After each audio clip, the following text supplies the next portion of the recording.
Yes, that's a very difficult question, actually. I'll try to keep my answer as short as possible. But so the word yoga, as many of your students will know, comes from Sanskrit, the ancient language of India. And literally it means a kind of joining. It's even related to the English word to yoke, like to yoke oxen or a horse to a chariot or something like that. And so that's very much an operative metaphor we find in a lot of early texts that talk about yoga. Perhaps the earliest clear example of a text talking about yoga in Sanskrit comes in around the 3rd century BC from the Katha Upanishad. And it tells us that the intellect is like a charioteer at the front of the chariot. The mind is the reins the charioteer is holding, and the senses are the horses. And so yoga, yoking the horses, means disciplining and controlling the senses and the mind. And so that understanding of yoga as, I think what we nowadays would call meditation, is in fact a very ancient definition or an ancient understanding of yoga. Also, I think nowadays people often think of yoga in terms of postures or asanas. And certainly that is something mentioned in a lot of texts.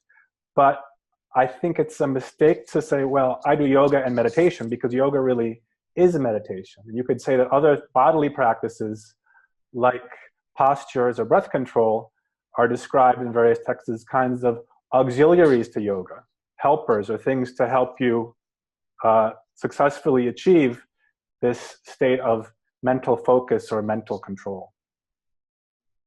So yoga is many things to many people. I'm going to start with a little bit of more of a kind of a classical definition and then morph into the current understanding from the perspective of science. So yoga sort of posits that we're spiritual beings having a human experience. It's certainly not the only area of sort of religion and philosophy in the world that makes that supposition, but it's one that offers something that you can do about it. So yoga offers us techniques and philosophy and ways of being that help us to actually experience that inner divinity. And for that Herculean task, more is needed than just focusing on our spiritual components. We're also, according to the yogis, we have a mind and we have a physical body. And our mind needs to be very calm. Our emotions, our feeling nature need to be very calm. And in order to achieve that, usually our body needs to be somewhat healthy. And so yoga offers us opportunities to work on those as a sort of a stepping stones to the higher spiritual understandings. So that's what we call Raja Yoga or Royal Yoga, which I believe you've heard about earlier.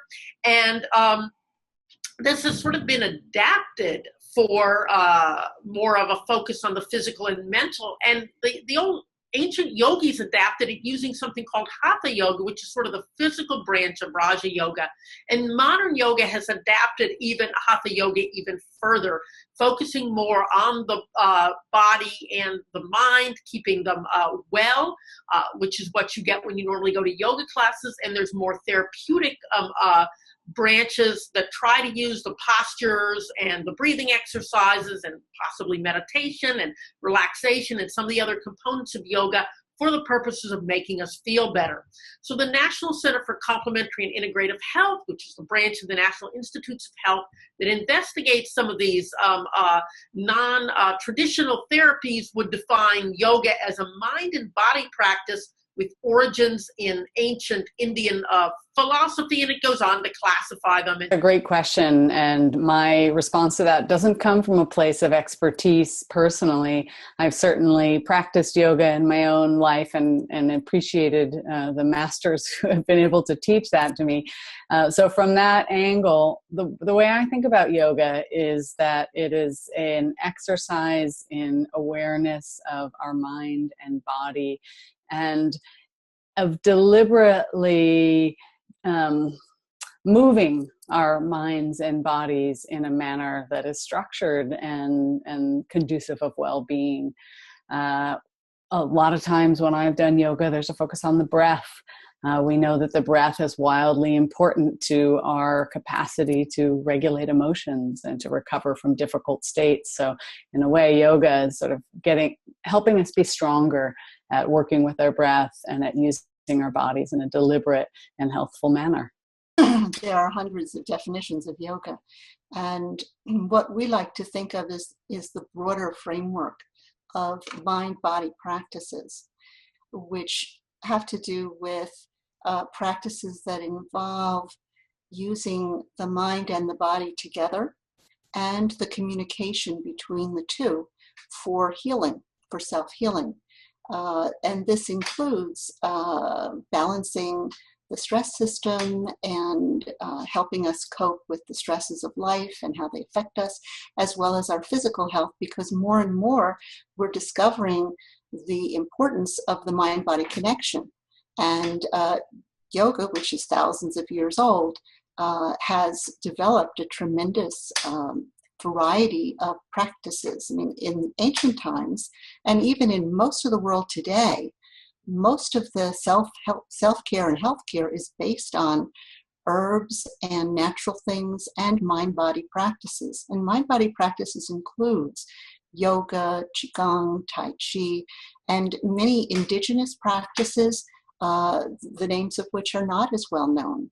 But if you go to different cultures, you find many of the same elements where people are using specific breathing practices or movement practices, they're chanting, they're dancing, and even the chanting that's used in prayer is considered a mind-body practice from this point of view. So it's pretty comprehensive. I would say, I think the most, the definition which I like the most is Samatvam Yoga Uchyate. This is a Sanskrit definition which simply means yoga is equilibrium. And here I mean harmony between ourselves and the environment, between ourselves and other people, and harmony within ourselves. So we don't fight inner battles. We don't have a facade which we keep up to show the world, and we have an inner self which is quite different. So there's harmony at all levels. There's harmony between our intellect and our emotions. Everything is in a state of perfect samatvam, or balance, or equilibrium. That's my idea of the best possible definition.